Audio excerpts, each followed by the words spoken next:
Assalamualaikum warahmatullahi wabarakatuh, sahabat petani seluruh Indonesia dimanapun Anda berada.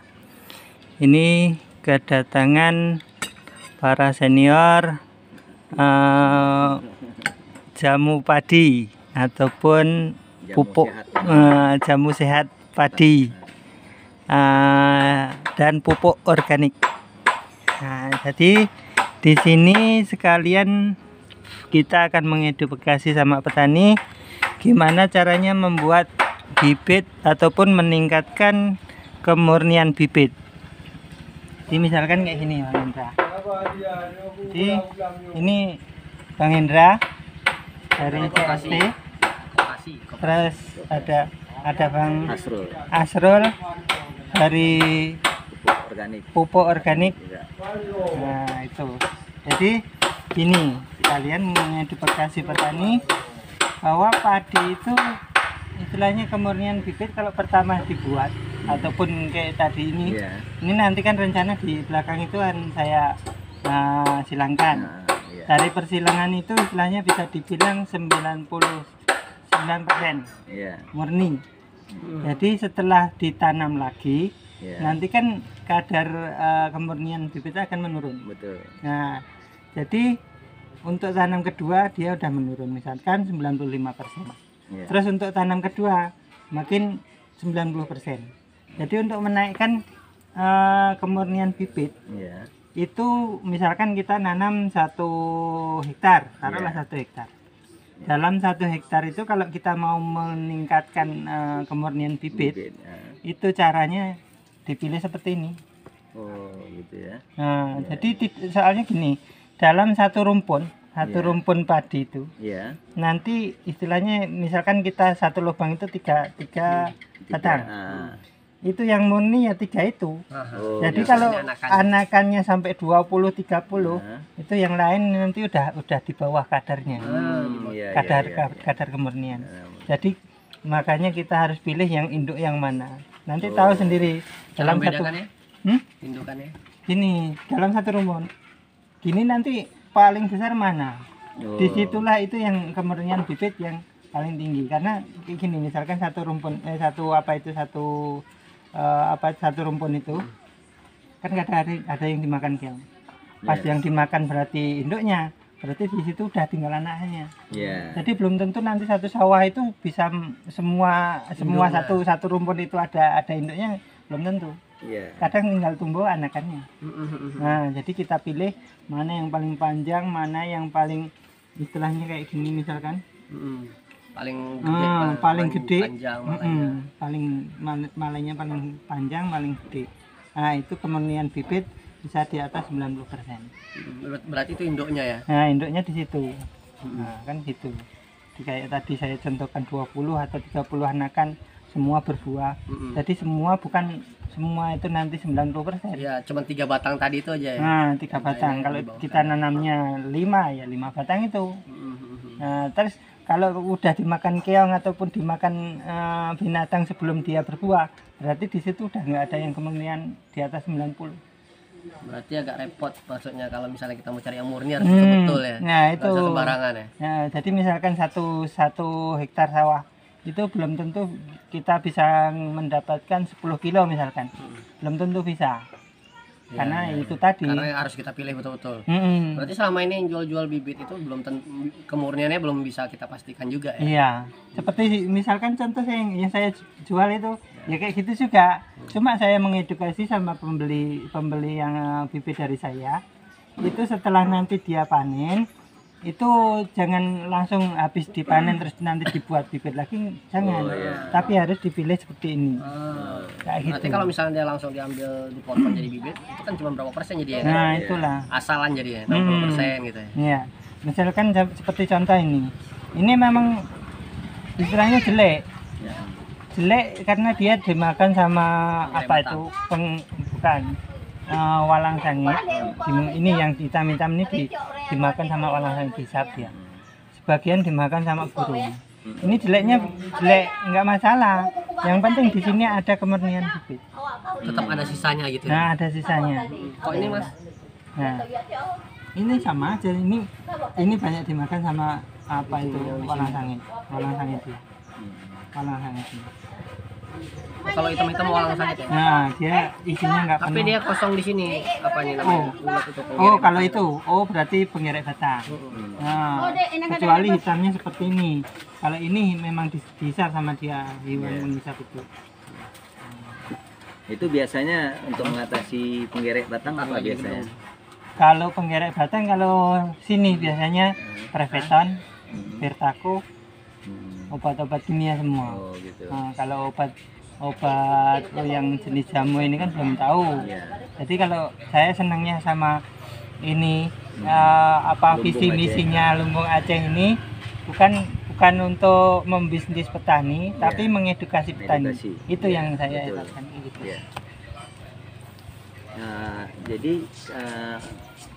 apakah ada mungkin kemungkinan dari bibit kalau penggerek batang ini? Pengerek batang ini dari Ini mana asal? tidak, Tidak. karena penggerek batang itu adalah pertama dari kupu-kupu putih.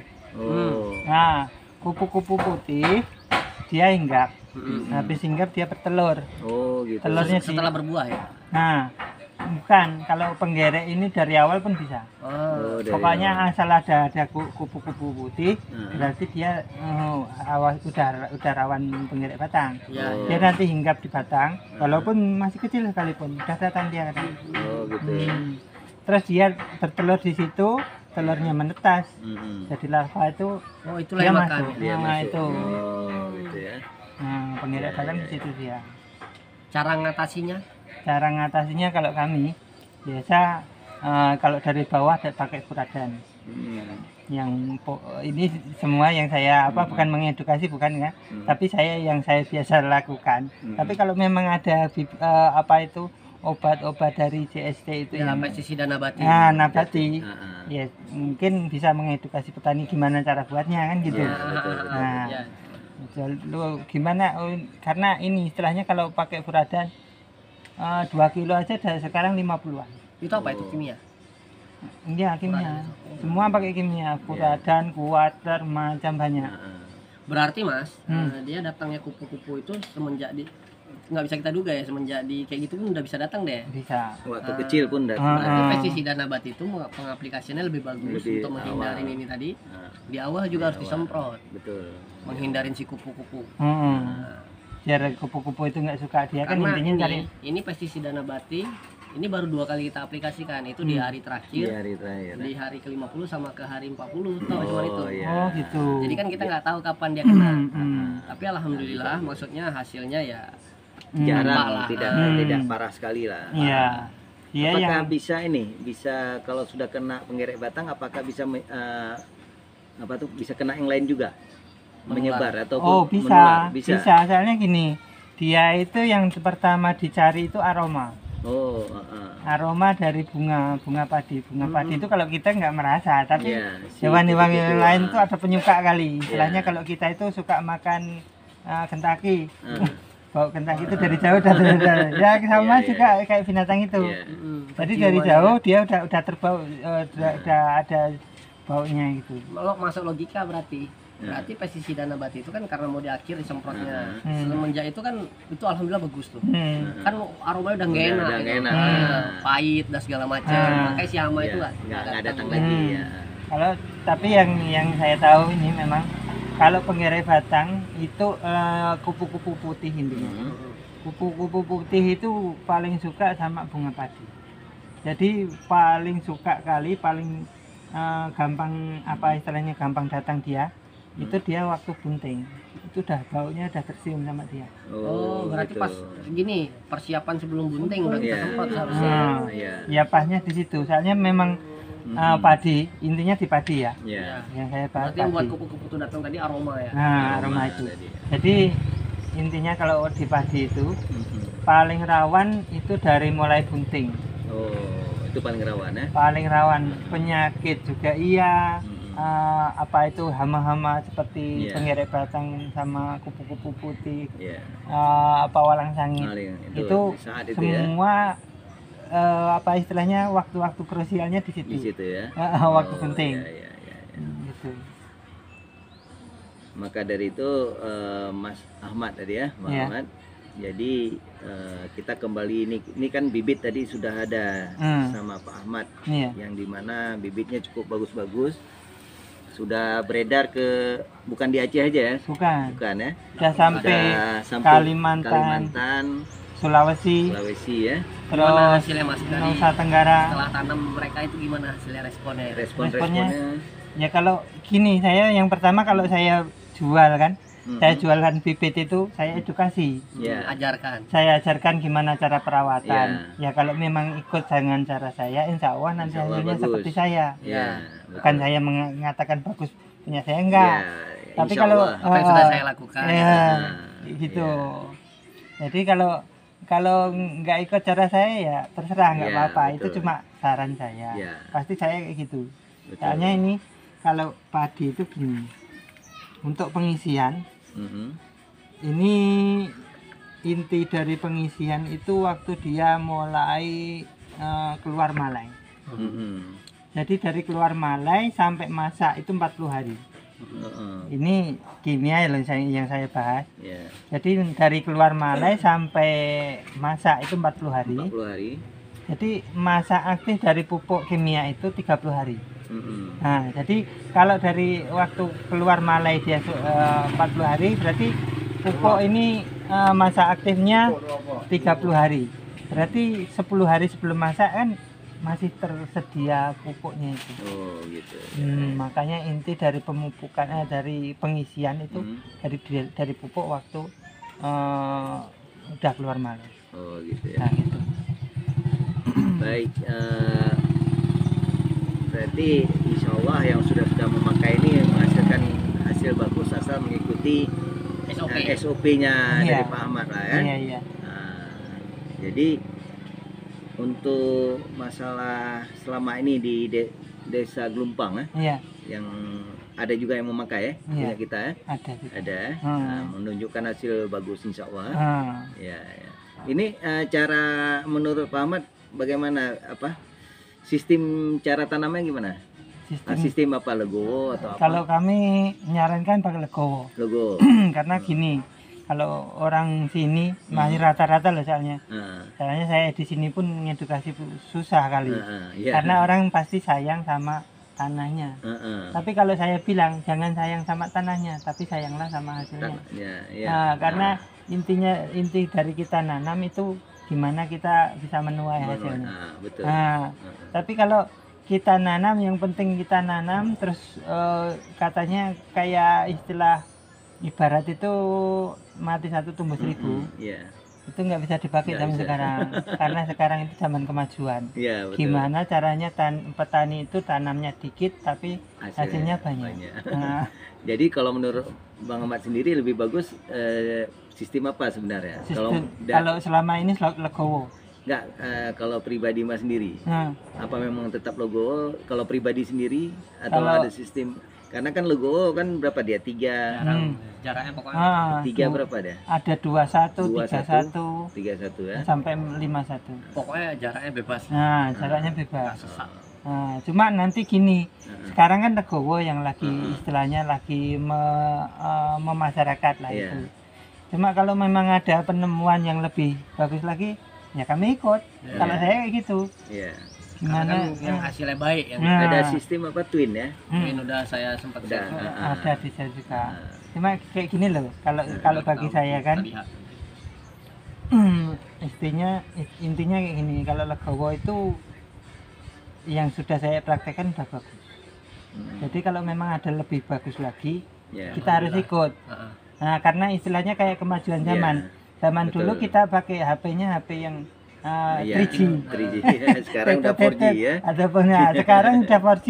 Kalau besok ada 5G, kita harus ikut 5G. Kalau nggak kita ketinggalan zaman. Biarpun kita pakai sistem legowo, apakah lebih bagus ini apa istilahnya 2 atau bibitnya? 2, 3 atau 5? Kan nggak boleh banyak dia seharusnya. Satu lubang itu. Kalau kita yang terinti kita tanya dulu kira-kira berapa anakannya. Kalau di ini yang paling banyak anakannya yaitu Kalimasada ini. Kalimasada apa ya? Kalimasada ini anakannya 30 sampai 40. Kalau ini? Kalau yang lain ini anakannya dikit. Oh, dikit. Nah, cuma bijinya lebih banyak, istilahnya satu malai. Ini lebih banyak daripada yang ini. Oh, gitu. Jadi tonasenya lebih menang ini tonase. Nah, bisa menang. Tapi kalau anakan kurang. Anakan kurang. Oh, gitu. Tapi hasil produksi yang sudah menang ini berarti. Tapi kalau anakan lebih banyak ini. Biarpun anakan banyak tapi tonase kalah. Tonase kalah. Oh, gitu. Nah, karena istilahnya di malai itu tadi. Dia ini satu malai bisa sampai 500, 700 yang udah saya hitung satu-satu kayak gini. Satu-satu udah beneran saya sanggup. Jadi saya istilahnya udah paham kali. Alhamdulillah. Ini kalau ketemu Mas Awal mungkin udah. Saya dapat nomor Mas Ahmad dari Mas Awal. Oh ya. Saya pun nggak nyangka kalau ada. Loh, ya cuma saya gini loh, istilahnya pertama saya buat video di Facebook itu intinya mengedukasi sama petani. Kalau memang pengen lebih jelas bisa langsung hubungi ke WA sama HP. Saya bilang kayak gitu. Saya insya Allah kalau memang ada waktu saya kasih edukasi gimana caranya kan gitu. Baik, Pak. Cuma alhamdulillah malah dapat Pak Sawal ya. Nggak nyangka saya terhubung sama. Jadi ini kita kan ada satu visi nih satu visi. Jadi Mas sudah ada bibit, sudah pengalaman di pembibitan, ya kan. Nah sekarang ayo kita edukasi petani sekitar sini dulu, ataupun nanti kita ajak Mas keluar dari kota ini, kita ajak ke mengedukasikan orang lain lagi, masyarakat yang lain ya di kampung lain. Nanti kalau ada waktu kita ajak Mas, mana tahu kita mungkin ada demplot di daerah mana gitu kan. Nah kami sangat mengharap Mas Ahmad bisa mengikut. Nah, tujuannya kita tadi satu, berjamaah untuk mengedukasikan petani. Nah kita ulang lagi ke masalah pupuk organik tadi. Kita kan visi misinya di Lumbung Aceh ini bagaimana setiap daerah itu memproduksi pupuk sendiri. Gitu. Ya, pupuk sendiri supaya masyarakat semua petani-petani yang ada mereka tidak pusing terhadap pupuk lagi. Pupuk kimia. Pertama kita meninggalkan pupuk kimia. Nah, tapi kita pelan-pelan saat ini kita memproduksi pupuk cair organik ini di setiap kampung, di setiap petani bisa membuat produksi sendiri. Nah, bagaimana caranya? Mungkin kan di setiap kampung ada BUMG. Nah, kita edukasikan ke BUMG dulu sehingga mereka kan ada dana. Dana itu mungkin tidak banyak kalau pupuk organik ini. Nah, jadi si masyarakat nanti kita edukasikan bagaimana mencari bahan baku di sekitarnya, di sekitarnya yang tanaman-tanaman yang banyak sekali di daerah. Nah, jadi nanti kita ajarkan bagaimana membuat pupuk organik sehingga si petani sudah membuat pupuk organik dia memakai sendiri. Gitu. Ya, memakai sendiri. Nah, uangnya kemana? Kembali lagi ke desa. Gitu. Nah, jadi si desa mengeluarkan uang BUMG untuk memproduksi, kemudian si petani kan membeli dengan harga otomatis beda dengan orang yang di luar kampung ini mungkin. Nah, dan bisa diproduksi, bisa untuk dijual ke kampung-kampung lain nanti. Itu harapan visi misi Lumbung Aceh. Gitu. Nah, kita supaya bisa buat pupuk organik sendiri. Gitu. Nah, jadi waktu-waktu nanti kalau ada bisa Mas Ahmad mengumpulkan beberapa penduduk sekitar petani sini atau ada Pak Geci atau siapa aparat kampung, bisa kita datang ke sini nanti, kita edukasi, kita memperkenalkan bagaimana cara membuat pupuk organik. Gitu. Mandiri lah. Mandiri. Nah, jadi sekarang kan masyarakat bingung pupuk organik seperti apa, bagaimana cara pakai, bagaimana kami membeli. Nah sekarang beli dari diri sendiri, bikin sendiri. Niatnya kan kita menyelamatkan bumi dan mensejahterakan petani. Dengan cara seperti itu. Aku gini loh, soalnya memang saya udah lama orang itu yang intinya orang luar malahan. Orang luar itu udah tahu saya gimana caranya kan gitu. Jadi waktu udah lama juga itu banyak tawaran ke MLM banyak, pupuk banyak, produk-produk banyak ya. Tapi saya tolak karena gini, intinya bisnis di situ. Nah, jadi jurusannya ke bisnis. Jadi saya istilahnya jadi sales. Kalau jadi sales saya nggak mau. Iya, betul. Bukannya nggak apa, saya nggak butuh uang, enggak. Gaji ada yang menawarkan 4 juta loh. 4 juta dalam 1 bulan. Ada. Iya. Cuma saya tolak karena intinya di bisnis. Kalau yang saya cari itu yang intinya mengedukasi karena saya pribadi kayak gitu. Iya. Jadi di Facebook. Iya. Karena ilmu yang kita berikan akan bermanfaat terus menerus kepada orang lain. Ya, kalau edukasi, tapi kalau bisnis ya itu tadi hanya sebentar, hanya sementara saja. Nah, tapi kita kan dunia akhirat perlu. Betul. Ya, dunia akhirat yang kita cari sekarang kan. Nah, kita mengedukasikan ke orang, kita kasih ilmu ke orang. Orang itu mengerjakan ilmu kita itu udah berpahala. Dan tidak berhenti. Tidak berhenti. Dan pupuk cair yang kita ajarkan kepada masyarakat membuat masyarakat memakai itu, beras yang dimakan dengan pupuk organik lebih sehat, otomatis pahalanya lebih banyak. Lebih banyak. Ya, itu yang dijanjikan Allah ya kan. Betul. Karena apa? Sedikit pun ilmu yang kita kasih kepada orang itu pahalanya mengalir terus. Kayak gini memang di Facebook itu pun nama Facebook saya Panglima Padi. Itu bukan istilahnya mengunggulkan saya, enggak. Panglima. Saya sebagai Panglima enggak. Ini istilahnya gini. Saya itu ingin mengedukasi. Iya. Kalau Panglima kan intinya jadi panutan. Iya. Nah, gitu. Jadi dengan cara saya, ya saran saya bukan cara saya. Kalau saran saya dipakai, insya Allah hasilnya meningkat. Padi saya pun mengedukasi cara pemupukan.